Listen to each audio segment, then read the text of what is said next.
construiu o Coliseu para que o Coliseu distraísse, para que o Coliseu fosse um entretenimento para o povo, para que o povo não se ligasse para a destruição, e sim o povo se ligasse para o entretenimento daquele local. E um dos primeiros entretenimentos daquele local, o imperador Vespasiano, ele manda enrolar o povo cristão em peles de animais e joga dentro da arena, para que leões da Líbia e cachorros selvagens pudessem destroçar o povo de Deus.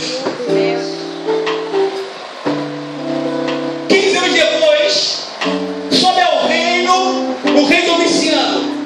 Em 85, o rei Domiciano, ele se torna imperador. Esse imperador também era tão cruel como Nero, e o chamam de segundo Nero, porque ele retomou a perseguição ao povo cristão, matando milhares e milhares de povos judeus. Pois bem, em uma dessas perseguições ao povo cristão, o rei Domiciano desce a Ásia Menor e ele chega na cidade de Éfeso. E é aqui que nós vamos começar a pregar. Ao descer na cidade de Éfeso, o rei Domiciano, ele encontra o pastor daquela congregação. E naquele momento, quem é o pastor daquela congregação? É o apóstolo João. O apóstolo João, meus amados, naquele momento, ele já não era aquele jovem lindo, ele não era aquele jovem cheio de vigor, ele já estava na sua terceira idade. O seu cabelo não era mais preto, mas sim branco, como a neve. O seu rosto não era mais aquele rosto esticadinho e aleluia claro, o seu rosto já se tornou opaco e enrugado. A sua estrutura óssea não é mais a mesma. A estrutura óssea de João já está contaminada, aleluia, pela osteoporose, e eles têm problemas para andar. É esse o João que nós acabamos de ler. E o rei Domiciano pega João, estando ele em sua idade avançada, ele não mata o de cruz. Ora, coitado. Outrora, se fosse vontade de Satanás, outrora matasse. Mas ele joga João na ilha de Pátimo. Para quê? Para que João morresse solitário e que para João, isso é estratégia de Satanás, meus amados. Para que João morresse solitário e que João perdesse a sua fé em Cristo. Aleluia! E João se encontra agora na ilha de Pásmos. Na passagem que acabamos de ler, João está sentado e ele está escrevendo as igrejas, as 7 igrejas da Ásia Menor, porque ele temia que as perseguições conseguissem destruir a igreja de Cristo. E ele sentado, ele ouve uma voz de trombeta nas suas costas, e dizendo: João, tudo que você ouvir, escreva. Aleluia! E João se assusta com aquela voz. Ao se assustar com aquela voz, ele olha, e quando ele olha, ele cai morto. Por que João cai morto? Por um simples motivo. O que é imperfeito, o que é mortal, não consegue enxergar aquilo que é sobrenatural e mortal. Aleluia! Aquilo que é mortal, aquilo que só o ambiente terreno enxerga, eu e você conseguimos enxergar. A partir do momento que passa para o mundo sobrenatural, temos que abrir os nossos olhos espirituais para que possamos enxergar que o Senhor está no meio de nós. Ele habita sobre a sua igreja. Se você quer dizer, dê glória a Deus bem forte, pelo amor de Deus. E quando João olha, ele desfalece. Logo após o seu espírito abre seus olhos espirituais e ele consegue enxergar aquele homem. E aquele homem é Jesus de Nazaré. Mas o que me interessa, o interessante nesse texto, interessante se você ler e você se debruçar melhor nesse texto, você vai conseguir entender que João, quando olha para Cristo, ele não consegue mais ver a fisionomia de Cristo como ele vira antes. Ele não consegue mais ver a fisionomia de Cristo como ele vira outrora, quando está conseguindo no seu evangelho. Mas João vê um Cristo totalmente diferente. Quando João relata o Cristo que ele vê, ele diz: ele tem olhos de fogo. O seu cabelo é branco como a lã. Os seus pés são como latão de reluzente. Sobre o seu peito é uma couraça de justiça. E da sua boca sai uma espada de 2 gumes, que ela penetra entre, aleluia, entre o espírito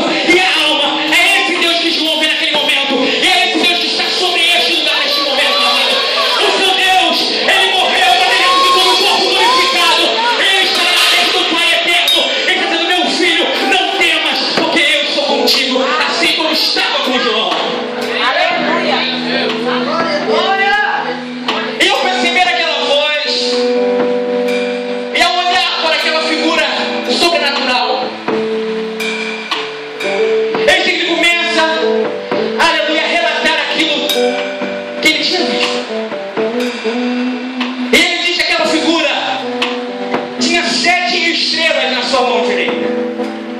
E tinha um candelabro de ouro na sua mão. E ele estava no meio daquele candelabro.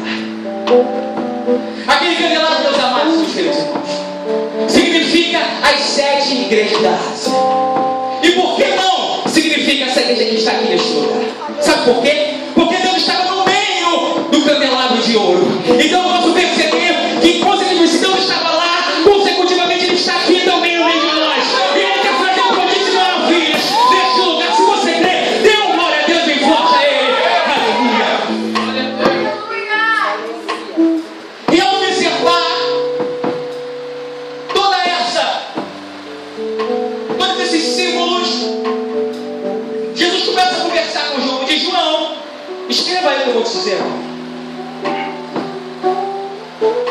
Primeiramente, João começa a escrever a sua primeira carta. E ele escrevendo a sua carta, ele escreveu a sua primeira carta à igreja de Éfeso. E a igreja de Éfeso, Jesus começa a conversar com a igreja de Éfeso. Em todas essas cartas, Jesus começa a questionar o porquê eles estavam daquela forma. Jesus começa a questionar o porquê que aquela igreja tinha deixado Satanás imperar e tinha perdido o amor que tinha. A igreja de Éfeso, meus amados, era uma igreja que tinha muitas obras, tinha libertação, tinha dom de cura,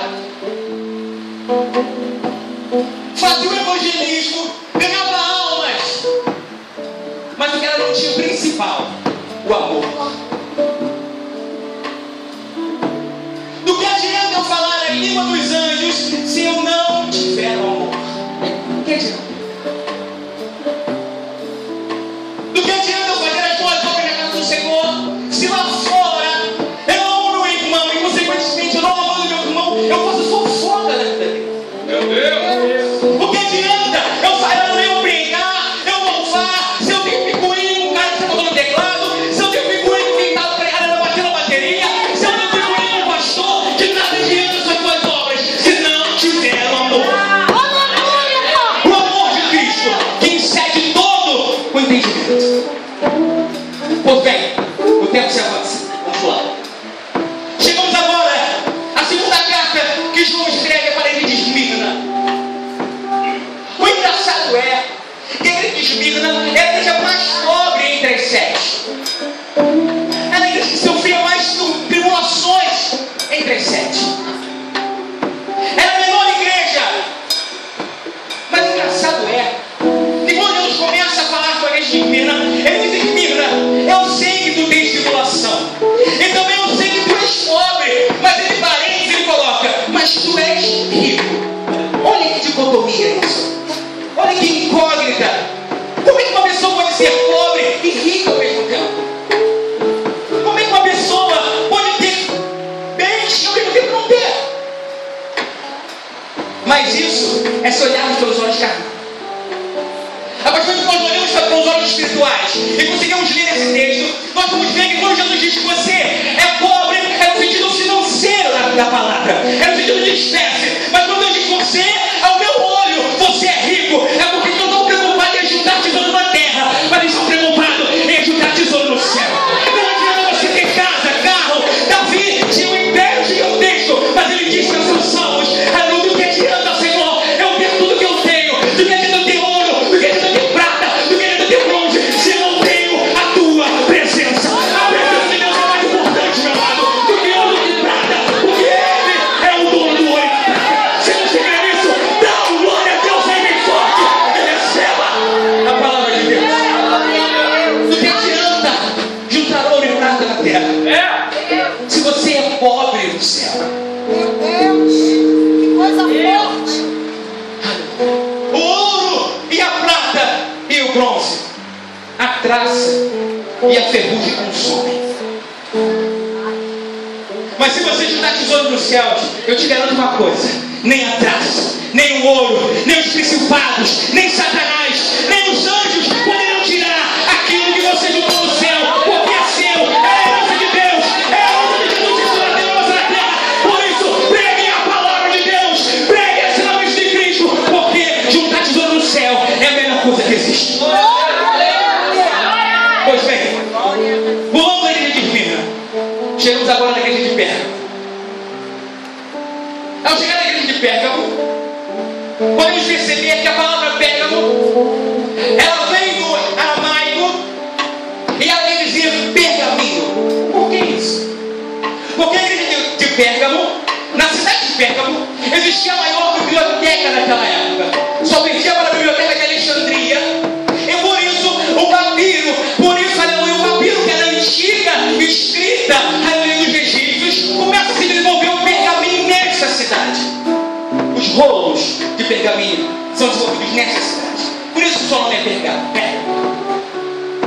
E devido a isso, meus amados, meus queridos irmãos, essa cidade era uma cidade que fazia também as obras. Era uma cidade que também pregava a palavra de Deus. Entretanto, era uma cidade onde o imperador César Augusto colocou o seu templo e denominou aquela cidade como cidade onde seria adorado. Por isso, naquela cidade só não existia o nome de Jesus, mas sim existia o nome de Baal. Existia o nome, aleluia, de Esculápio, que é o Deus da cura. Esse Deus Esculápio, quando você vai ao médico, repare só, quando você vai ao médico, ele está com aquela jaqueta branca. Se você reparar, tem algo cortado pequenininho aqui, que é uma serpente enrolada no bastão. Essa serpente era o Deus Esculápio. O Deus Esculápio é representado pela serpente, que essa serpente significa Satanás, quando ele estava no Éden e ele ludibriou o pensamento de Eva. E o povo romano, ele tinha esse Deus como Deus da cura. Então, no meio dos evangélicos, no meio daquela igreja, naquele momento, estava se havendo uma miscelânea de teologias. Eles colocavam junto com a teologia cristã a teologia de Esculápio, a teologia de Baal, a teologia de Lídia, a teologia de vários deuses também romanos. Por isso Deus diz para eles: vocês fazem tudo certo,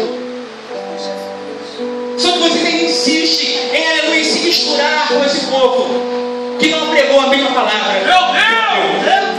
Aleluia! Eu quero dizer a você nessa noite, meu amado, até quando você vai se misturar com os ímpios? Até quando você vai se assentar na roda dos ímpios e vai deixar de escarnecer por Satanás? Até quando? Eu me digo isso nessa noite. Até quando, meu amado? Até quando você vai fazer fofoquinha com a sua vizinha de nem cristã? Até quando você vai apoiar rebeliões dentro da igreja? Até quando você vai apoiar safadeza de Satanás dentro da igreja? Até quando? Devemos destronar isso, meus amados. Devemos destruir isso e devemos trazer a verdadeira essência da palavra, que é a cura, que é a salvação, que é o arrependimento do pecado. Aí não devemos trazer a sua doutrina da igreja, é expulsar Satanás do meio nosso. Não devemos aceitar mais isso. As obras certas. Vamos lá. Vamos para Tiatira. Tiatira, consequentemente, também fazia as obras do Senhor. Entretanto, o que Tiatira pecava é que Tiatira tolerava Jezabel no meio da igreja. Olha que interessante. Tiatira fazia as obras do Senhor. E Tiatira tinha amor, e Tiatira tinha perseverança, e Tiatira pregava-se a palavra. Mas assim, não tinham ainda Jezabel dentro da igreja. Trazendo para os dias de hoje, eu não vou só, aleluia, estreitar esse pensamento apenas de Jezabel em prostituição. Mas ainda hoje, meus amados, quando a prostituição há, não só prostituição de homem com homem, mas também prostituição de mesmos gêneros sexuais. Nesses últimos dias, na crise que vivemos hoje, ainda há um tipo de prostituição em que na Bíblia é abominável, mas nós olhamos aquilo, mas preferimos fechar nossos olhos. Nós olhamos aquilo que está errado, nós olhamos aquilo que não presta, mas mesmo assim, muitos ainda dão um microfone para vir pregar a palavra de Deus. Até quando, meus amados, vamos aceitar isso na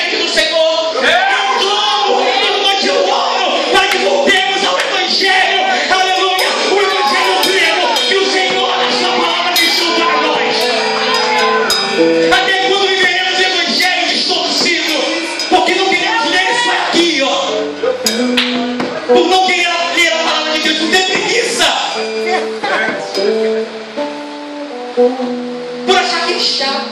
Na verdade é chato. Sabe o que é chato?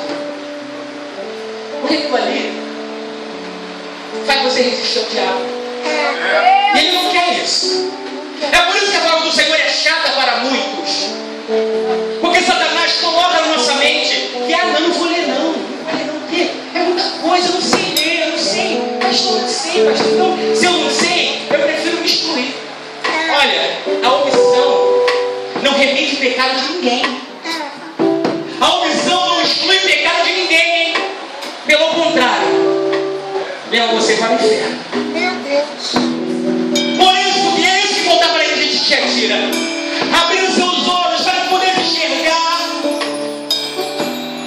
que Jezabel estava dentro da igreja e a igreja estava cega e não conseguia enxergar, não conseguia expulsar Jezabel dentro da igreja. Vamos lá.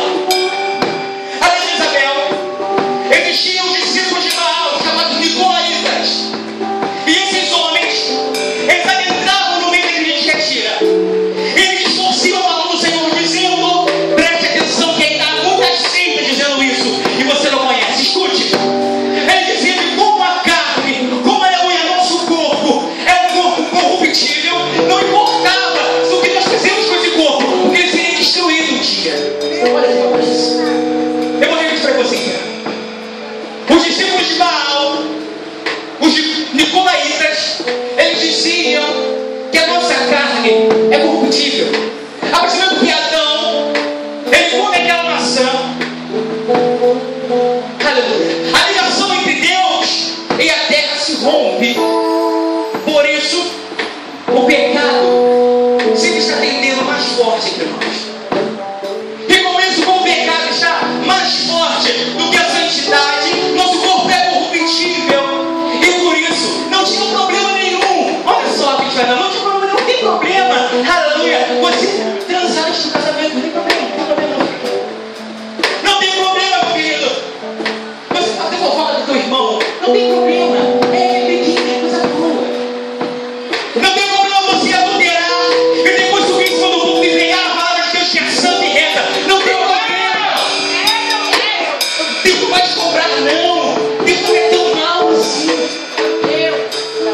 Deus não é tão, o seu juízo não é tão assim como se o homem pudesse compreender o juízo de Deus. E eu vou dizer para vocês que muitos eles conseguiram corromper naquela época e ainda se corrompe hoje em dia.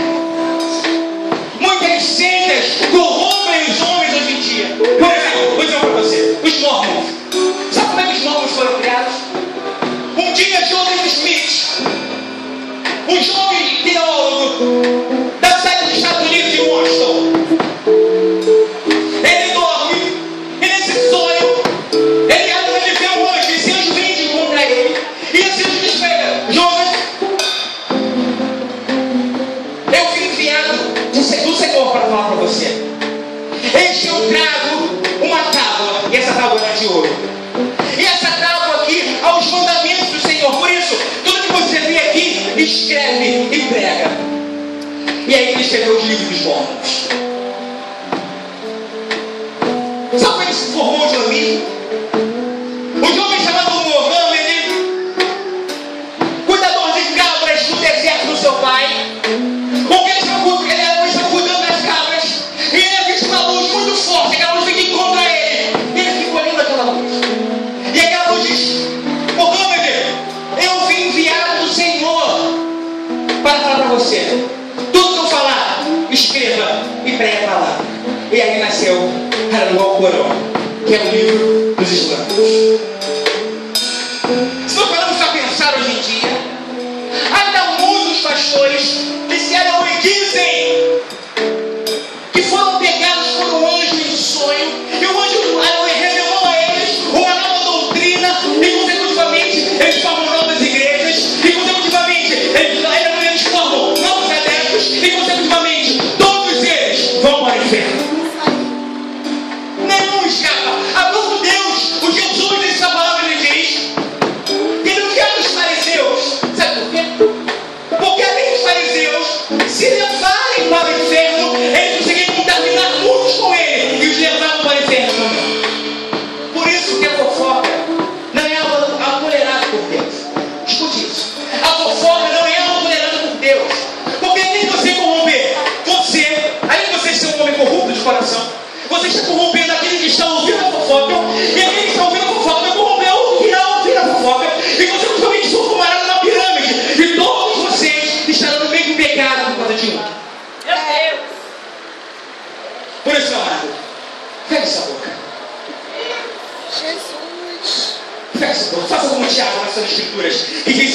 língua precisa de um freio, porque esse músculo pequeno, ele incendeia uma floresta.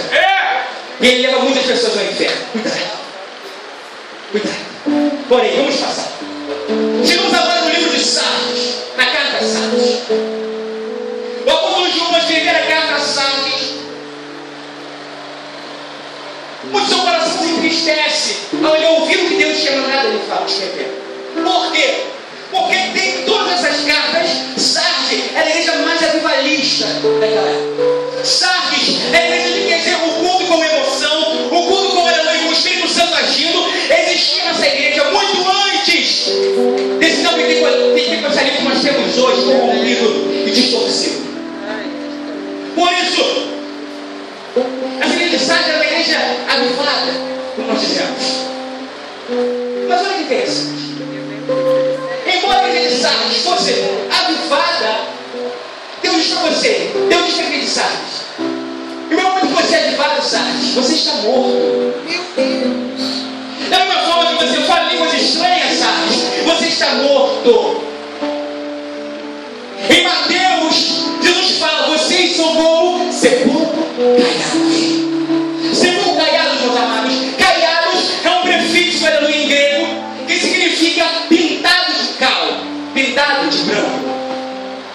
Então, sepulcro caiado é que quando eles se enterravam, colocavam, aleluia, os mortos dentro da caverna, eles tapavam, aleluia, com uma pedra gigantesca. E aquela pedra tinha uma cor feia, tinha uma cor opaca. Por isso se pintava aquela pedra de branco, para que ela não pudesse simbolizar que aquele jovem, ou aquele homem, ou aquela mulher, se iam para o céu. E quando Jesus diz: vocês são como sepulcros caiados, ele quer dizer porque vocês são muito lindos por fora. Vocês são muito lindos por fora, vocês fazem coisas lindas por fora, mas por dentro vocês estão podres e fedendo, como aleluia, como um cadáver. Meu Deus. Imagina você ouvir isso. Meu Deus. Só que isso é aparência. Jesus. Até quando viveremos o Evangelho onde nós olhamos para a aparência? Quer uma explicação mais clara? Quando Jesus manda Samuel sair de Jerusalém e ir contra a casa de Jessé, o pai de Davi, ele chega lá e ele é muito bem recebido, ele come, ele almoça, ele conversa, e na hora que Jessé vai tentar ungir alguém como rei, passa o primeiro filho, passa o segundo filho, passa o terceiro, passa o quarto, e consequentemente vai passando os filhos, e Jesus se irrita com aleluia, com Samuel, diz: Samuel, até quando você vai olhar com aparência, Samuel? Até quando você vai olhar para o exterior? Porque eu, Senhor, não olho como você olha. Como eu olho espiritual, eu olho o coração, eu sou da alma, eu sou da mente, e por isso eu escolho aqueles que o homem acha que é louco, que o homem acha que é fraco, para confundir os sábios, para confundir os fortes. Se ele te chamou, meu amado, não tema. Se você desperta da tua família, não tema. Se você desperta do teu pastor, não tema, porque o Senhor te chamou, mesmo sendo fraco, mesmo sendo pequenino, e mesmo sendo imortal. Mortal, Deus te chamou. Em meio das suas fraquezas, Deus te chamou e Ele te escolheu. Aleluia! Não faça como Jeremias: Senhor, eu sou como uma criança, não sei falar. Não faça isso, porque realmente você não sabe o que falar e você não vai falar nada. Quem fala é o Espírito Santo que habita dentro de nós. Quem fala é o Espírito Santo que habita dentro de nós. O Espírito Santo nos convence a falar, e as palavras que o Espírito Santo fala são melhores do que você fala. Foi isso, deixa eu falar. Chegamos agora à penúltima igreja daquelas 7. Chegamos em Filadélfia. Engraçado é que entre as 6 igrejas, o Senhor só as exorta. E além de exortar aquelas igrejas, entre as 6 igrejas, ele exorta e ele dá as instruções de como retornar aquilo que ele quer. Mas engraçado que para a igreja de Filadélfia, o Senhor não exorta. Filadélfia, o Senhor não adverte, mas sim, o Senhor sabe os dias da igreja. Engraçado que a igreja de Filadélfia não era pentecostal como a igreja de Sardes. Engraçado que a igreja de Filadélfia não tinha aquele equipamento todo como tinha a igreja de Sardes. Entretanto, a igreja de Filadélfia tinha uma coisa que a igreja de Sardes não tinha, que era o amor. O amor da igreja era tão grande que não importava se passasse um mendigo na porta, não importava se entrasse, aleluia, um traficante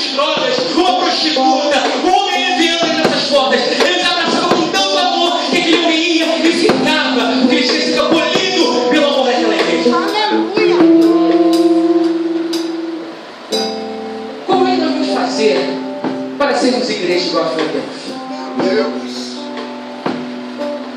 Como é que nós vamos mudar essa perspectiva?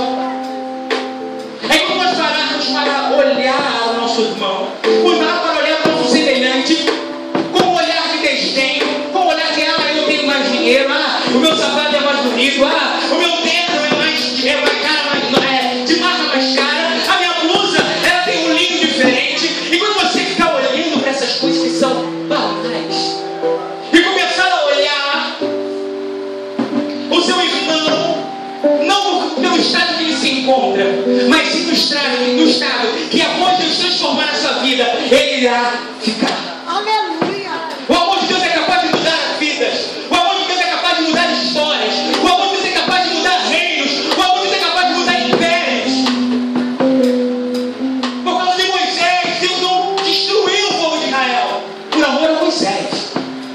Eu digo para você nessa noite, por que por amor a você Deus não pode mudar a sua família? Aleluia. Por que por amor a você Deus não pode mudar o seu filho? Por que por amor a você Deus não pode mudar o seu pai? Não pode mudar a sua mãe, o seu esposo, a sua esposa? Deus pode mudar. Nós temos que primeiramente transformar o nosso coração em amor fraternal, para que Deus possa agir e transformar a nossa casa. E podemos dizer, como o salmista Davi disse, eu e minha casa serviremos ao Senhor. Aleluia, quando queremos agora, Deus bem forte. Pois bem, chegamos à última igreja, a igreja mais importante de todas. Porque segundo os teólogos contemporâneos, vivemos na era da ilha de Laodiceia. Vivemos um tempo apóstata. Desde 1990 até os dias atuais, vivemos um mundo onde a ilha de Laodiceia, que ela permeia sobre nós. Eu vou destrinchar algumas características da igreja de Laodiceia, para que você possa fazer a semelhança. A ilha de Laodiceia é uma igreja muito rica. Era uma igreja muito bem estruturada.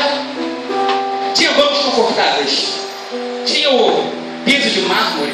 O púlpito era um púlpito muito bonito. A igreja era uma igreja muito grande, muito confortável. Todo mundo daquela igreja tinha muito dinheiro, porque na cidade de Laodiceia era a cidade mais rica de toda a Ásia Menor. Naquela cidade havia bancos. Naquela cidade havia a maior produtora de têxtil, de lã preta, que era a cidade de Laodiceia. Naquela cidade havia também a maior escola de medicina daquela época, que aquela escola de medicina estudava oftalmologia. Aquela cidade era uma cidade muito bem desenvolvida. Mas quando a gente vai para a cidade de Laodiceia, você não é morna, você não é fria, e nem é quente, você é morna. Quem dera Laodiceia, ele suplica, quem dera Laodiceia, que você fosse pelo menos fria. E quem dera Laodiceia, mais uma vez, que você fosse pelo menos quente. Mas você é morna. Sabe por que Deus chamou a igreja de Laodiceia de morna? Porque aquela igreja de Laodiceia, os membros daquela igreja, por terem muita condição financeira, eles não tinham tempo para adorar ao Senhor. Por isso, eles iam na igreja quando eles queriam, eles adoravam quando eles queriam, eles dizimavam quando eles queriam, eles davam oferta quando eles queriam, eles faziam o que eles queriam. Então, quando eles estavam na igreja, outra hora eles estavam no mundo. Quando eles estavam na igreja, outra hora eles estavam no mundo. Ele não sabia a quem servir. Por isso Deus diz, Laodiceia, eu não sei a quem você serve. Você serve a mim ou você serve a Satanás? Você quer os meus preceitos ou você quer os preceitos de Satanás? Escolha, Laodiceia, porque morna eu não aguento, porque morna, Laodiceia, eu com medo da minha boca. Até quando você vai ficar nessa brincadeirinha de entrar e sair, de dizimar e não dizimar, de ofertar e não ofertar? Ah, pastor, hoje não. Hoje eu não quero louvar, pastor. Hoje eu não estou triste, eu não quero louvar.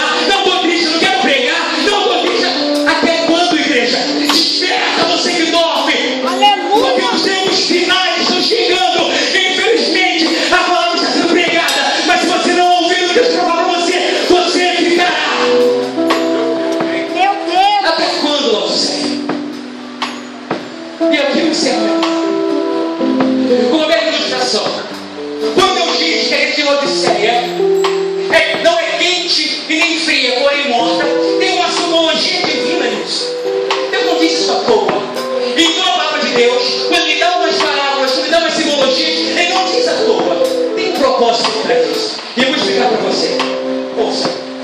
Quando Deus diz que você não é quente, igreja de Laodiceia. É porque Laodiceia era uma cidade pequena e ela era rodeada por uma cidade chamada Hierápolis e uma cidade chamada Colossos, que é a igreja de Colossenses. E entre essas cidades havia apenas 9 quilômetros, então era muito fácil você transitar em cidade, porque era muito perto. E na cidade de Hierápolis existia uma fonte de água quente, e essa fonte de água quente brotava das águas calcárias e brancas que tinha na montanha de Hierápolis. E aquelas montanhas, muitos estrangeiros vinham de fora para tomar banho medicinais, para ser tratado de cura, para relaxar. Em contraponto, na cidade de Colossos havia a água mais fria da Ásia Menor. E brotava também do meio das rochas.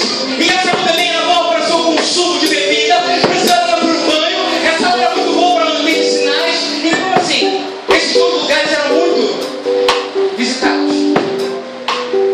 E sem ter aonde aquelas cidades para escoar a água, eles fizeram, aleluia, uns aquedutos que desaguava no rio Lico. Que esse rio Lico era o rio que cortava a cidade de Laodiceia. Então, consecutivamente, as águas frias da montanha de Colosso descia, e as águas quentes da montanha de Hierápolis descia. Quando se encontravam na nascente, consecutivamente, sobre a mistura química, elas se tornavam mornas.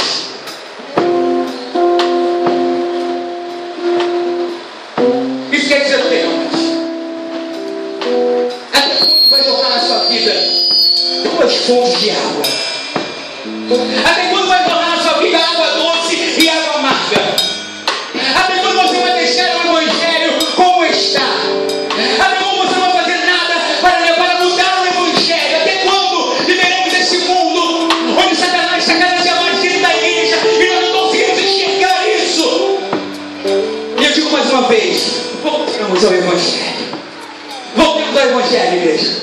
Porque nessa noite eu quero convocar, eu termino minha palavra aqui, eu quero convocar só os fortes para vir aqui na frente, que estão cansados de viver essa vida onde não joga duas águas, onde não sabe, está indeciso. Eu quero convocar aqui nessa frente pessoas que querem, tomar uma decisão nessa noite, querem tomar uma decisão de estar com Cristo, querem a mudança de Cristo, querem o renovo de Cristo, querem que Cristo renove a sua vida. Por isso eu convido a você, quem quer essa mudança, vem aqui para frente, que o nosso irmão André vai estar louvando por você. Aleluia. Se ninguém quer, amém. O importante é que a palavra entre no seu coração.